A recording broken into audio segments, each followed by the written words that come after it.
Um, Thank you for joining my virtual presentation. My name is Alper Aydın, and my talk will be on the topic of atrial fibrillation and exercise. What is the sweet spot?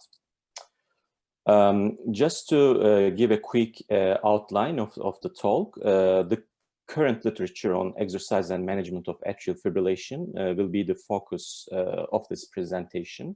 In the first part of the presentation, I will focus on the relationship of exercise on prevention of atrial fibrillation in some specific subgroups. And in the second part, more on the effect of exercise on management of established AF patients. Then I will quickly summarize what is known and what is unknown, and what is a topic of debate, and what is the sweet spot on the exercise and AF. As you all know, atrial fibrillation is characterized by an irregular rhythm and a rapid heart rate. And atrial fibrillation is the most prevalent sustained arrhythmia that we encounter in the clinic. Incidence of atrial fibrillation increases with age, and this graph represents atrial fibrillation prevalence distribution found by each study published. The thick line represents average AF prevalence rates by age group. Rarely a primary electric disorder, atrial fibrillation most commonly represents a final common pathway of multiple other predisposing cardiac and non-cardiac conditions.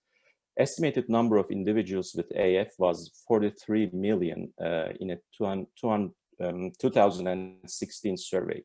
Given the aging population worldwide, the number is expected to increase substantially. Physical inactivity and obesity are among the leading causes of death and disability. Because of that, physical activity and exercise training have become among our most powerful tools for the prevention and treatment of cardiovascular disease. Exercise positively affects virtually every aspect of the body and brain by improving physical and mental well-being. Physical activity and an improved cardiorespiratory fitness decrease the incidence and burden of coronary artery disease and reduces risk of major adverse cardiovascular events. Each metabolic equivalent gain in fitness corresponds to a 30% of reduction in all-cause mortality in unfit individuals. Also, the most physically active cohort in middle age has a predicted life expectancy 8 years longer than a sedentary cohort. Due to this proven beneficial effects of exercise on cardiovascular disease, one can think that it may also have a positive effect on AF patients. So when we look at the state of literature on exercise and atrial fibrillation, this has been constantly increasing over years. The optimal dose of physical activity for maximizing health benefits is unknown. Multiple large observational studies, together including over 3 million individuals, have reported results suggesting there is likely an upper threshold for the benefit of exercise, and very high doses of physical activities appear to be associated with loss of some of the longevity benefits. As demonstrated in figure, nearly all of the large observational studies reproduce this reverse J-curve. This figure represents the hazard ratio for overall cardiovascular disease and the intensity of exercise. As you can see, the risks of cardiovascular disease and premature mortality go down in a dose-dependent fashion until a threshold of exercise is reached. At that point, the benefits are attenuated compared to less extreme doses of physical activity. So, what are the effects of exercise on prevention of atrial fibrillation? The relationship of exercise to AF seems to be complex. Strenuous endurance exercise, like marathon runners, seems to increase the risk of AF in healthy athletes without organic heart disease. This is from a systematic review and meta-analysis, including studies which examine atrial fibrillation and atrial flutter cases in athletes versus healthy controls. The results of this meta-analysis indicate that the risk of atrial fibrillation in athletes might be significantly higher than in non-athletes or the general population. The finding is consistent in various types of heavy endurance practicing athletes. This studies includes athletes who are marathon runners, skiers, or swimmers. Of note, this study is analyzed includes mainly a younger population, so it's a bit of an unknown how heavy exercise affects AF risk if you start running marathons at the age of 65. What about the effect of high intensity exercise on AF in non-athletes?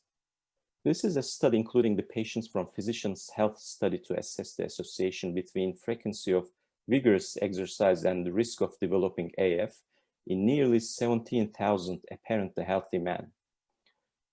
The patients were grouped as per the duration of exercise per week and type of exercise, which includes mainly cycling, jogging, racket sports, and swimming. During 12 years of follow-up, increased risk of AF is only observed,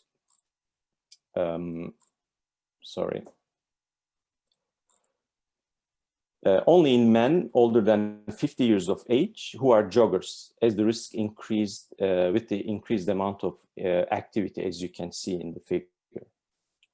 What about the effects of moderate exercise on preventing atrial fibrillation? This is a study including patients from Swedish mammography cohort. Information about physical activity was obtained from nearly 37,000 atrial fibrillation-free women, and median age was 60 years. The patients had completed a questionnaire at study entry that was in 1997 and reported their time spent on leisure time exercise and on walking or cycling throughout their lifetime. So this is a retrospective questionnaire, and there can be some issues of reporting the activity levels of 30 years ago. But however, anyways, in this cohort of women, both walking, cycling, and leisure time exercise were associated with a reduced risk of atrial fibrillation. A significant reduction in atrial fibrillation risk was observed for a leisure time exercise level of 4 or more hours per week, or daily walking, cycling for at least 20 to 40 minutes per day. So the previous study was done on women. What about men? This is again a study from the same group, which includes 44,000 atrial fibrillation-free men with a mean age of 60. Again, they had completed a self-administered questionnaire at baseline in 1997. Participants reported retrospectively their time spent on leisure time exercise and walking or cycling throughout their lifetime. Median follow-up was again 12 years. And as you can see, there's a positive association between leisure time exercise at age of 30 years and risk of atrial fibrillation. Men who engage in exercise for 5 hours or more per week at age of 30 years had more atrial fibrillation compared with men who engage in leisure time exercise for less than 1 hour per week. Walking or cycling at the age of 30 was not associated with the risk of AF. However, walking, cycling at baseline, which means that at the age of 60 was inversely associated with the risk of AF. This is kind of different from the previous study, and there is probably a difference between men and women in terms of response to exercise and the risk of atrial fibrillation. In a subgroup analysis in the same study, a statistically significant association between leisure time exercise and risk of AF was only observed among men who had a high level of exercise at the age of 30 years and became inactive at an older age. So far, it seems like high-intensity exercise has a potential to cause more AF in younger individuals. How about in the older adults? This study is from a group from Brigham and Women's Hospital, which includes nearly 5,500 older adults, older than 65 years of age, with a follow-up for 12 years using questionnaires for exercise habits. Greater leisure time activity and walking were associated with lower incidence of atrial fibrillation. However, intensity of exercise had a U-shaped relationship with AF, with lower risk among individuals exercising with moderate but not high intensity. If you look at the table, there's a loss of the positive trend with increased intensity of activity. To summarize, there seems to be a dose-response association between physical activity volume and AF risk. Individuals performing physical activity for 5 to 20 MET hours per week demonstrate a significant risk reduction for atrial fibrillation, whereas higher exercise volumes do not appear to lower the risk. A trend toward increased atrial fibrillation risk is likely possible among individuals reporting 55 MET hours per week of exercise. There has been a lot of proposed mechanisms to explain the effect of vigorous exercise on the increased incidence of atrial fibrillation, including the increased pulmonary vein ectopy, increased vagal tone, myocyte hypertrophy, and atrial stretch and enlargement. Likely all act together in professional athletes as the potential mechanisms for the increased risk of atrial fibrillation. Now let's have a look at the studies investigating the effects of exercise on management of patients with an established AF diagnosis. Patients with AF can suffer from disabling and highly variable symptoms, including acute or chronic heart failure, chest discomfort, dyspnea, fatigue, palpitations, which can lead to dramatically reduced quality of life. The clinical management of atrial fibrillation is mainly focused on improving quality of life and reducing symptom burden. The tools primarily used to achieve these goals are mainly medications for rate control, rhythm control, and anticoagulation. Despite the medical therapy, research has been shown that nearly 80% of patients with AF has ongoing symptoms, which raises the question if we can use exercise as an intervention to further reduce the symptom burden of AF patients.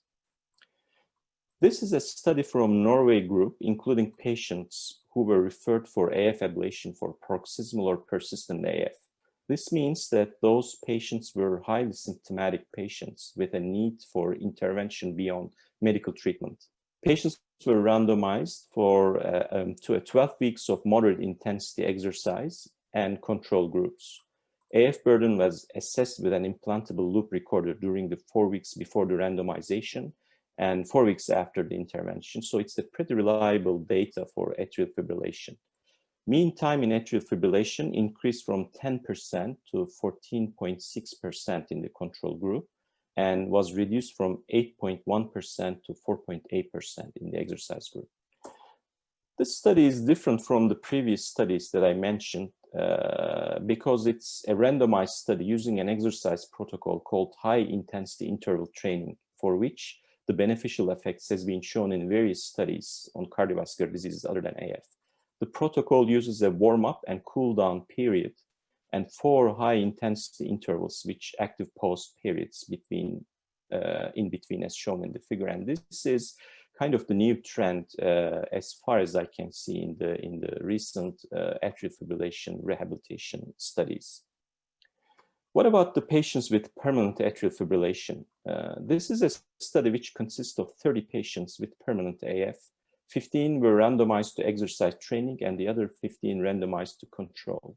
The exercise protocol in this study consists of muscle stretching and aerobic exercise done with a cycle ergometer. And as you can see, there has been a significant increase in the indices of quality of life in terms of both frequency on the left side of the slide and in intensity on the right side of the slide of various atrial fibrillation symptoms. So far, several systematic reviews with randomized and non-randomized studies, and 2 of them from Ottawa Heart Institute, have examined the effect of exercise on physical and mental well-being of patients with AF. And collectively, these systematic reviews revealed the health benefits of exercise training and rehabilitation in patients with AF, including improvement on peak aerobic power, functional capacity, strength, activities of daily living, quality of life, cardiac function, and symptoms. Despite the growing evidence supporting the benefits of exercise on managing atrial fibrillation, current national and international guidelines on atrial fibrillation do not recommend specific exercise training. This is the only recommendation in the recent 2020 European Society of Cardiology Afib guideline, and it recommends physical activity should be considered to help prevent AF incidence or recurrence, with the exception of excessive endurance exercise, which may promote AF, and the recommendation level is 2A with a level of evidence of C.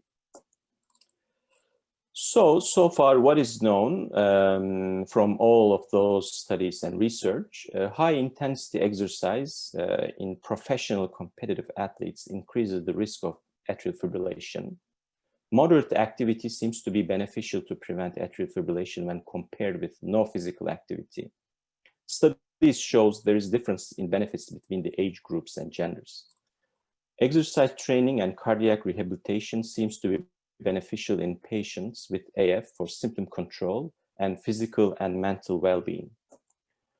What is unknown is, so we don't know what kind of exercise for different age groups to decrease the risk of AF. There seems to be a male-female difference to response to exercise when we don't have too much information of that. What should be the optimal intensity and duration to maximize the benefits and minimize the harm? We don't have an exact definition of low, moderate, and high intensity exercise, and there has been a significant variation of the definition of those exercise levels in different studies. Also, we don't know what to do in professional athletes who have atrial fibrillation. Should they stop doing what they're doing or cease the amount of activity for some time, or should they continue whatever they're doing? And also, this exercise programs should be hospital-based and cardiac rehabilitation team guided, or should be self-guided. So we need more prospective studies for prevention of atrial fibrillation with exercise. As you see, all of those studies are retrospective observational studies, depending on retrospective questionnaires and asking people what they were doing 30 years ago. So there can be some errors, biases to report the activity levels in the past. Also, gender differences on response to different intensity and duration of exercise should be studied more. Multi-center studies, including large number of patients needed. Most of the studies done with a small number of patients, especially to see the effect of physical activity on atrial fibrillation patients. And are there any specific risk factors influencing AF development with exercise? There has been some little reports on small number of patients, but we don't know exactly the answer of that question. And how to increase awareness for the beneficial effects of exercise in patients with AF, and how to motivate them, and how to increase physician awareness for the beneficial effects of exercise. So this is a saying from Hippocrates, like nearly 2,500 years ago, and he said that if we could give every individual the right amount of nourishment and exercise, not too little and not too much, we would have found the safest way to health. And it seems like the moderation is, again, the key in here. So I would like to conclude my presentation with some fall views from Ottawa. And I wish you all an active and healthy lifestyle. Thank you.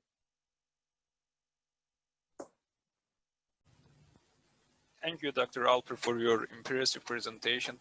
My question is,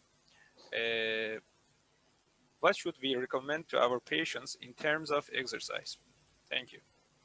Yeah, that's a very good question, because there are some conflicting results from the studies. But what we know is, for prevention in healthy population, there appears to be no concerns about an upper threshold for safety for leisure time, low to moderate intensity activities such as walking at a comfortable pace, housework, or gardening. So we don't have an upper threshold, and the patients can do whatever amount they want to do. And the formal recommendation is at least 150 minutes per week of moderate intensity aerobic exercise. For the rehabilitation patients, the frequency should be at least 3 times or more per week. Intensity should be moderate, means that the patient should exercise at an intensity that permits a simple conversation. And the sessions should be at least 60 minutes. And the activities should be the activities that using large muscle groups like walking, jogging, rowing, and cycling. Those are the things that we know from the studies so far. Thank you, Doctor. Thank you for nice presentation. I have one question. My question is, are there specific risk factors influencing atrial fibrillation development with exercise? We have very limited information, and there has been just one study which consists of 115 lone atrial fibrillation, comparing them with 57 healthy controls. And it seems like height, like being tall, waist circumference, obstructive sleep apnea, and 2,000 hours or more cumulative hours of lifetime endurance training seems to be the risk factors influencing atrial fibrillation development with exercise. But again, this comes from a study with very little number of patients. Less than 2,000 hours of endurance training cumulative in the lifetime seems to have a protective effect, but more than 2,000 hours seems to be increasing the atrial fibrillation development. Thank you very much, Dr. Aydın. Thank you.